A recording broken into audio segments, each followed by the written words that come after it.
newcomer comes to work and we send them after a muck stick, they probably don't know what they're looking for, and we says, get me that shovel over there, that's the muck stick. How about this? What do you call this? That's what we call it too. How about this? Sledgehammer? Sledgehammer? We call this a double jack. When the old saw pickers were driving their tunnels, the way they drilled their holes to blast is one of them would turn that hand steel up against the rock, and the other one would hit it with that double jack. That's how they drilled their holes. So if one of them, hands? huh? A few smashed hands? Oh, that has happened before. If one of them stayed out too late the night before, he was definitely going to be the one that holds the steel. Yeah. Or they weren't going to work that day. This is what we call a track pick. When we're laying the track and the drift, we'll dig down to put the ties in with this, stay on the rail and drive the spikes with this in. And what do you folks call this? Pick? Pick. That's right. That's what most adults call these picks. All younger people call them a pickaxe. And the other day I had a little girl here. I guess they get it out of some Minecraft, I guess. So she called this a pickaxe, and I said, well, which side of this is the axe part? And she said, well, both of them. I said, well, then which side's the pick? I said, the reason we don't call it a pickaxe is we can't find which side's the axe. We call it a pick. She looked at me like I was crazy. Now, how about this? What might you call this? You ever seen anything like this? That's pretty cool. This is called a fin hoe, F-I-N-N, and in the mines when we blast, the muck will scatter. It'll get under the hanging walls and different tight places, and machinery can't pick it up, so we use this to scrape it out so the machinery can pick it up, and also to pull down our muck piles. A lot of us have them at home to use in our gardens. Are any of you familiar with the Sunshine Mine fire? Sunshine Mine is located about 8 miles west. It's one of the largest silver mines in the world. On May 2nd, 1972, they had a fire underground that killed 91 miners. 72 men survived. One of the worst mining disasters in U.S. history. It took 8 days to find the 2 that survived and over 2 weeks to locate the 91 men that died. One of the problems was the supervisors who kept track of the crews and where they were located were among the 91 that died underground. So the people on the surface really didn't have any idea who was down there or where they were. And that brought about quite a few changes in mining. In this country, one of the first that brought about was the mandatory use of this system here. Now, I went to work in Lucky Friday in 1968. We were already using this system, as were a lot of plants and a lot of other mines. But after that mine fire, it became mandatory for every mine in this country to use it. When you go to work at a mine, you'll be issued your own personal number, and it'll be on a brass tag as well as on your belt. And then when you go in, you'll place the tag on the inboard, and when you come out, you'll change it to the outboard. That way they can look at these boards and see who is in and who is out. At Lucky Friday, we used to have a lamp rack for our lamp chargers. We had a hook underneath the battery. If they came in and looked and our tag was there, but our lamp was there, they knew we were at work, but we were on the surface. If our lamp was gone, they knew we were there and underground. So it just kind of went one step further, but it just worked out that way. So now the toughest part about this tour is the 25 steps up to the upper portal. We're going to go up there and go in, and it's downhill all the way over from right here. And you're welcome to take pictures of anything along the tour, and if you happen to find any silver, you can keep it. When we put new timber in, we decided that we needed to bring that compressor up here on the flat instead of have it sit on the portal. And so when we did, we had to repipe everything. And we got up here, and that's about as high as we could get that crossover pipe there without putting a whole bunch of joints in it, you know. So we had to mark it. It actually comes down just as you go through there, but still, if you're over 6 feet tall, well, you might hit your head on there. Yeah. This is what they call it. I know that feeling. Yeah. Well, wait till you get down farther on. There's places that are lower than that. So I'll try and give you a warning. This is what they call a diamond core drill. It uses industrial diamonds embedded in the bit, so it will cut through any type of rock. Then where they're drilling with it, they don't have to change bits. It's hollow, and it attaches to a series of sleeves, heavy sleeves, and as it cuts through the rock, it cuts a rock core like that. Every so often they have a device that will, they can send down inside those tubes and it will extract a section of that core. Instead of driving a tunnel like the old prospectors and not finding anything, they can examine these core samples, the geologists and engineers, and tell what minerals are out there, see what is all out there, and determine whether they want to start driving a drift in it or sink a shaft or what. It saves them a lot of time and trouble and a lot of expense. They'll always mark the depth of the hole each time they bring a sample out. And this old machine's an antique. It ran on compressed air. It was capable about 400 or 500 feet out into the rock, and the new hydraulic diamond drills drill thousands of feet out into the rock. Some of them will drill close to a mile, and they use a lot larger cores. So diamond core samples are like diamonds. They have technology now that if you were to take a core sample to a larger geology firm, they could look at this and tell you exactly where it came from. They could tell you what part of the country, how far down, how deep it was, what mine, what stope, because no two samples are alike, and they have the technology now to look this up and look up the rock formations and be able to pinpoint where it came from. And that's really a big advancement in mining, because they can tell exactly what's out there and how rich it is, you know, and how extensive it is. None of these holes were drilled with a diamond drill hole. These holes were all drilled with jackleg. They're practice holes from the mining class when they had it in here. Now, when the old prospectors are driving tunnels, they'd be very small, usually just big enough to crawl in, carry the rock out by hand. And they wouldn't enlarge them unless they found evidence that it was really going to pay off. Then they'd blast out enough room to get wheelbarrows and carts in there. But when they had when their tunnels were real small, one of the things that happened to them sometimes is they'd get in there far enough that they would run out of air. They'd use up all their oxygen, so they started bringing canaries in, and they would put canaries back from where they were working. Canaries never stopped chirping. So when the canaries stopped, they knew they had to get out because they were out of oxygen. And sadly, that was the end of the canary's career, and they had to bring a new canary in next time. Not very good for canaries, but great for canary breeders. And, but that's not what happened to that canary. It has a little different story.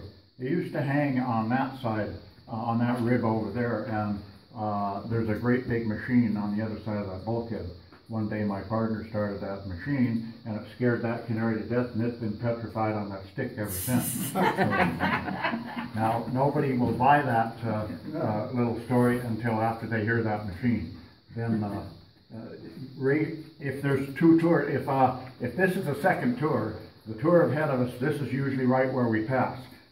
He's on his way out, and we're on our way in. And usually he cranks up the machine just about the time I'm telling my canary story. Everybody jumps out of the chute, then they'll buy my story. Candlelight to work back here, or what we would have for light to work back here would be candlelight. And I'll show you about what that would be like. They had kerosene lamps, but they couldn't use them back in the little drifts because of the smoke and everything. And this would be pretty much what it would be like back then. There might be a little bit more light because the tunnel would be a lot smaller than this. Now, it was pretty common back then for the old miners to have a little tent or a shack not far from the portal, and they would just come up and stay there as long as they were working the mine. So often one of them would go into town to get some supplies, and the other guy might come in and work alone. That was pretty common to come in and work by yourself. Instead of using a single or a double jack, they would use what they call a single jack. They would turn the steel with one hand and hit it with that single jack, and that's how they drilled their holes to blast. Then when their partner came back, they could go back to using the double jack and turn the steel. One would turn the steel and the other would hit it with that double jack. They could make a lot more headway.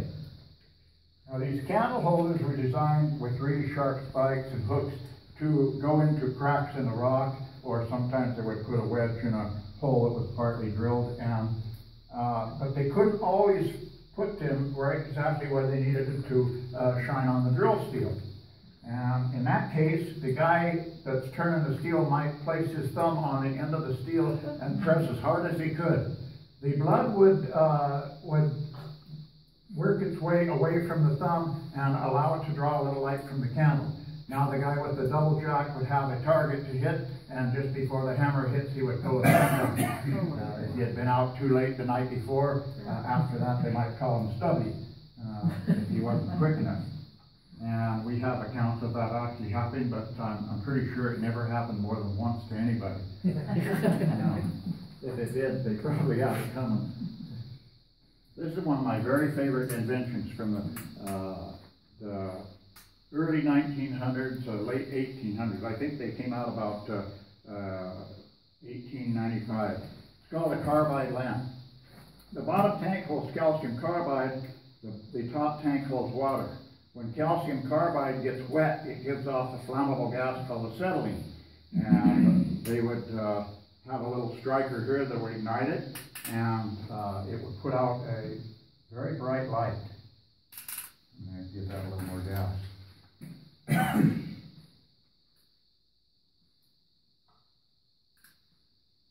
There we go. Wow. So you can see how much better it was than candlelight. And the one this size would probably burn for about an hour and a half. When it started flickering, they would go out and get more carbide and more water. Now, another clever thing about this is when it burned, the gas was non-toxic, so they didn't have to worry about the fumes. Of course, they did use a little oxygen, so they would have to worry about that. But the light was a lot better than candlelight. And after they came out, after they were out a while, some of the old cars and old locomotives would have great big ones for headlights. That's what they used until they came out with electric lamps. All the time that I was mining, all my career, I used a lead acid battery with an incandescent light. Now everybody is using lithium ion batteries with LEDs, which are much more efficient and a lot brighter light. This is, let me show you here. This is what it's like with no light at all. A little bit. Now that's not quite exactly what you experience if you're underground. If you're down several thousand feet and back in several thousand feet and your lamp goes off, you experience something a lot of people never experience. It's called total absence of light. It's a lot different than just being dark. It's a very eerie feeling. Something happens to you in total absence of light. Your brain disconnects from its ability to tell direction or balance or a lot of things. And it's very easy to lose your balance, to not find your way out. So we have a rule that when your light goes out underground, you stay right where you are. Somebody will come and find you. They might not know exactly where you're working, but they know what level you're working on. And one day I was at the Lucky Friday. I was down 4,000 feet and back about 1.25 miles in one of the drifts there, and my lamp went out. And so I sat down and waited. And I might have been able to find my way out, but if they had caught me finding my way out, I would have gotten a king slip. So I sat down and waited, and 4 hours later the motorman came to find me. And it's not uncommon for any working level in a mine. If you can imagine a big skyscraper underground, that's how these mines are laid out, except the floors are about 200 feet apart. And it's not uncommon for to have anywhere from 8 to 10, 12 tunnels taken off from the main tunnel. A lot of them will go back in a mile. So they started looking for me on the complete opposite end of the mine from where I was. At that time I had a job working right on the level. So I just sat and waited, and 4 hours later they came back and found me. It was really hot back there, so I did get a nice nap out of it. But people say, well, didn't you panic? Well, you can't really be afraid of the dark to work in the mines like this. And I used to tell people two things you can't have. You can't have claustrophobia or be afraid of the dark. And they got to thinking about it. You really can't be afraid of much of anything to work in these mines. And now you notice that when we come in, we haven't seen any timber since we come through the portal. The reason for that is this is what we call a hard rock mining area. This rock is so hard that you rarely ever hear of cave-ins in these mines. What you hear about is rock bursts where they build up pressure and they will shoot off when you get way down deep. But it pretty much takes a blast to break this rock. But when we open up a large area, we still want to guarantee that it's not going to come down, and we do that by using rock holes. And we'll drill deep holes up in there, and these bolts can be up to 12 feet long. We'll use matting, heavy matting, or what we call holey boards, or this fencing. And you can see the rock pressure is breaking some of these boards, but the bolts are still tight. So it's a very effective method of securing it without using timber. Now, that probably would never come down if we didn't bolt it, but since we have a tour here, we want to make sure that it won't ever come down. Now we're going to go down through this little tunnel here, and it gets pretty tight and pretty low in here, and I'm going to show you how that machine drills holes in the rock. This is an example of how hard this rock can be. Stope mining is done. When they are using the stope mining method in the silver mines here, because of the way they use stope mining in areas where the rock lays, the rock formations are the way they are in this area, and the way the veins lay. So they'll sink a shaft down beside this ore body, and about every 200 feet down that shaft, they'll establish a working level, just like a floor on a skyscraper underground. They'll start by driving a tunnel in toward that ore body, and those are called drifts, and they'll lay the track in there for the train. When they get into the ore body and they get into the veins, they'll drive a raise up right in those veins. This is one place they do use timber. They'll have chutes to transfer the muck down, man ways to climb up into their working place, and a little timber slide with a little hoist to haul materials up and down. So come back here, and they'll start from a pillar. They can't mine right off the drift. They have to have a rock pillar about 15 or 20 feet thick, and they'll begin mining right on that in the vein.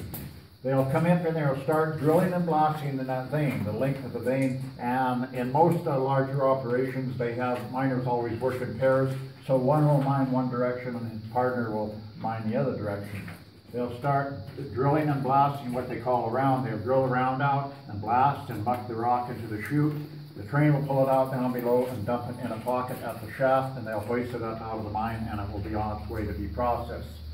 When they get that rock out of there, they will drag that machine in, drill and blast again, and they'll keep going to the end of these stopes. They go out about 200, 250 feet.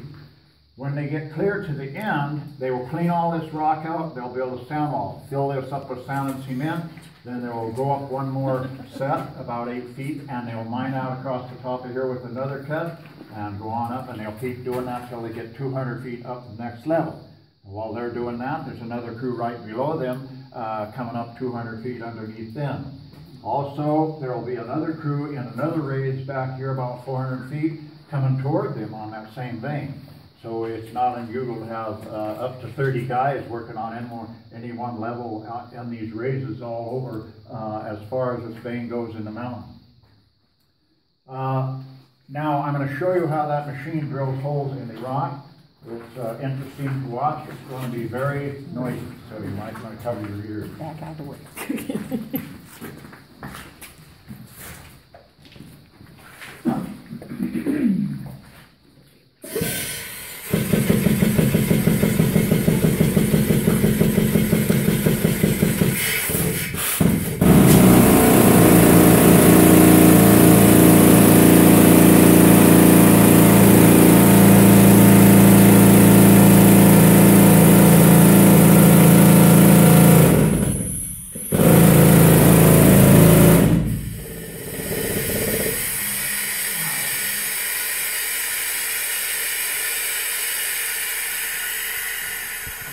How would you like to run that all day?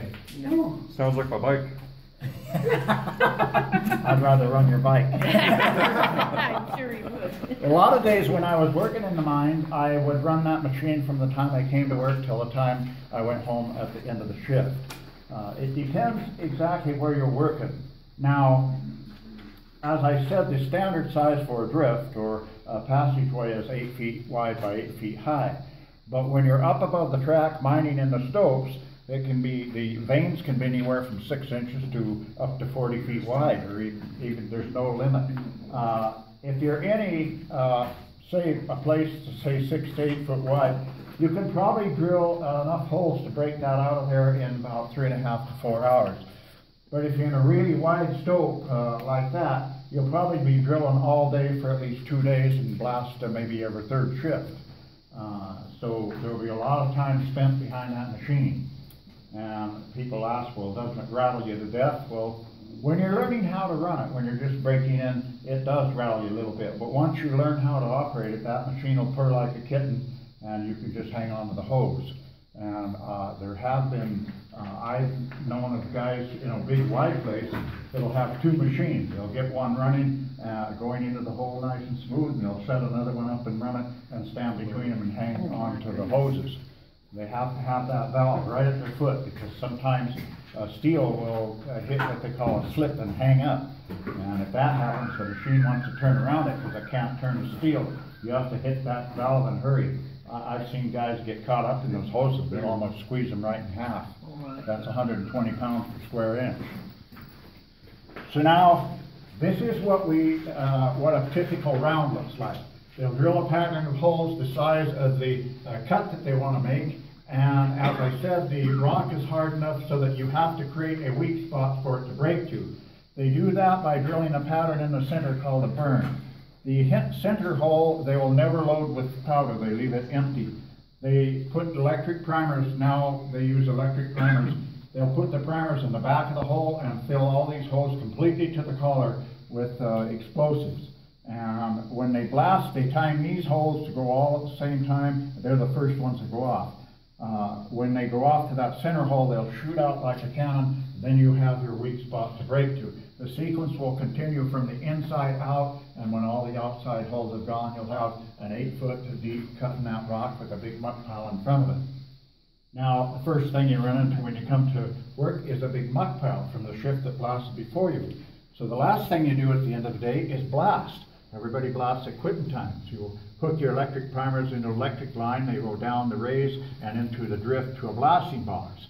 At quitting time, you go home, and on your way down to go out to the shaft and go home, you push the button and blast. And this is what that will look like.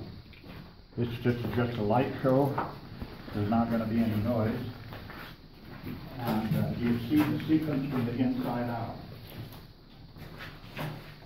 And when all those holes are drawn on, we'll have a great big muck pile here and an 8-foot cut in that rock. Now that's what it looks like. If you were to hear that go off, it would sound like this, because those are milliseconds. There are only thousandths of a second between those holes. So that's the end of our day. Now we're coming back and we're going to see the muck pile from the blast. I got one question. How Yeah. old is that machine that you used? How old? That particular one, yeah. Well, they were actually the first drilling machines that they made came out in 1879. Wow. But then that particular type there probably came out in the late 1930s. They've made a lot of improvements, you know. But yeah, they still use those in mining today. Even in modern methods of mining, underneath me we have a screen to go over it so I don't fall through. And the chute will be right in front of me. And we'll look back in there and see that muck pile from the blast. So the way we get that out of there is there's a shib block back there.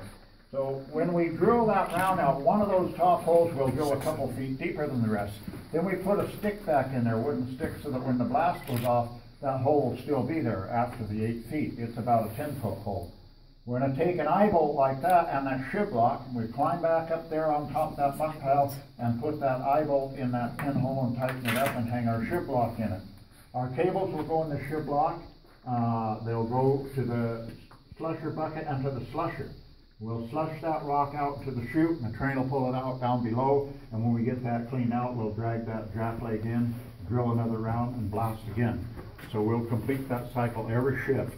Back years ago, they make a couple inches a day. We'll make 16 feet a day if we run 2 shifts. Now this machine is a little noisy, but keep her on that slusher bucket.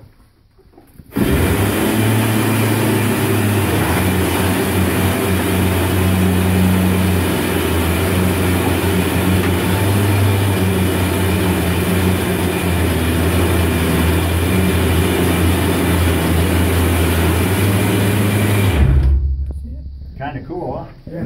Yeah. Better than my hand. shovel. If I And it would probably take us a day and a half to 2 days to get that out of there and to the chute. With that, this machine, it will take us about an hour and a half to get enough to go in and drill and blast. We don't care about getting it clean, we only care about enough to get drill and blast. Then when we get clear to the end of this 200-foot stope, we'll clean it all out, we'll bring our machinery here in the raise, and we'll build a sand wall. We'll fill that up with sand and cement, and then we'll drill and blast straight above us, 8 feet, and hoist our machinery up in there, and then we'll take another cut across the top of that, and we'll keep doing that until we get 200 feet up to the next level. While we're doing that, there's a crew right below us coming up to our level, and then there'll be another crew back in there about 400 feet on our level coming our way with their stope. And so when we get that all done, we'll have this little block of ore all mined out. Now we're going to climb back down onto the track, and we're going to see that silver vein that mining company ran into when they drove that. Group of signals there, the signal code is universal all over the world. Every mine uses that same signal code, but each mine individually, those level signals can vary from mine to mine. So let's say we're on the 300 level and the cage is busy down there, he can't come and get us, so we have to go up to the top for some reason. So we're going to let the hoistman know that we have to go up, which is 3 bells. And we're going to use our station signal. This is going to make a little noise. And we have to go up. And he'll give us a little squawk to let us know he heard us. When he gets a chance, he'll bring that cage here. When he gets here, we'll stop him. We'll get on and we'll bell him up to the surface, which is 2-1. And when we get up there, we'll stop him. We'll get off, and release is 2-1-2, so we're releasing. He'll go on about his business and we'll go on about ours. And so every miner has to know how to do that in case they have to travel in the shaft. Now we're going to look straight down this vein, and this is the most interesting point of view. This is where you actually get to see how the silver lays in the vein.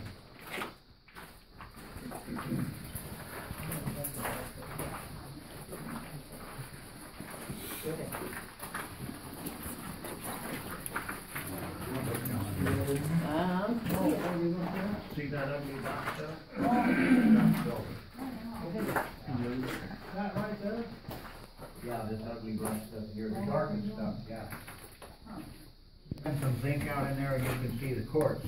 Now, when you see it from the side, it looks like there's only 2 main streaks of quartz. But what you're seeing is 2 of these streaks that happen to be opened up to make it. It was running about 5 to 10 ounces. 100 feet below us, we'd find it all mined out down there in a tunnel going 2 miles up to the Bay Rock mine, because down there it was running 700 to 1,000 ounces to the ton, which is very rich. Now, back there we were at the top of our raise. We were mining and slushing our muck into the chute. Now we're going to see what it's like at the bottom. It's kind of doing dirty saying, Low spot. I can't hit it. Waterman has a sign there saying, so we don't want to hang around. Sometimes it just goes. Buried the drill. The crew would be up there slushing muck into the chute, and the train would come back and pull the muck out and then haul it outside. And right beside the chute is a manway. We climb up there in and out of our workplace, and right beside the manway is a timber slug. We have a little air hoist called a tugger and a little bucket called a skip, and this is how we get our supplies up and down.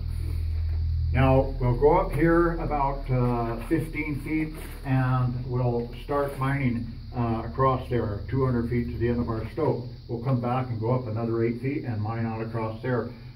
We're going to go 200 feet up the next level, but when we get up about 150 feet, we'll stop mining long enough to drive this all the way through to the next level. Then instead of climbing up 150 feet here, we'll take our hoist and skip up to the upper level, and we'll get off there and then climb down 50 feet. Then we'll continue mining until we get the ore out into the next level.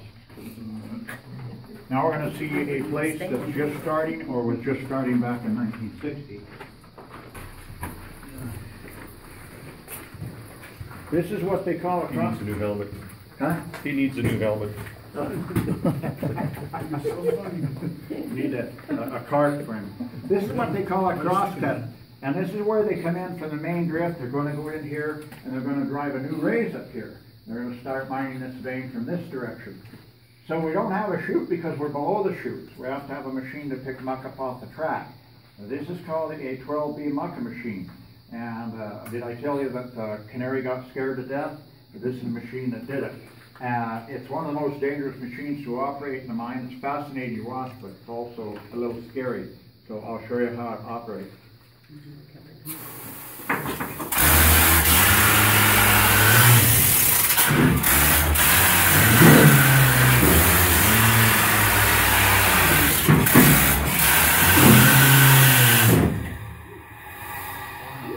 Kind of fun once you get onto it.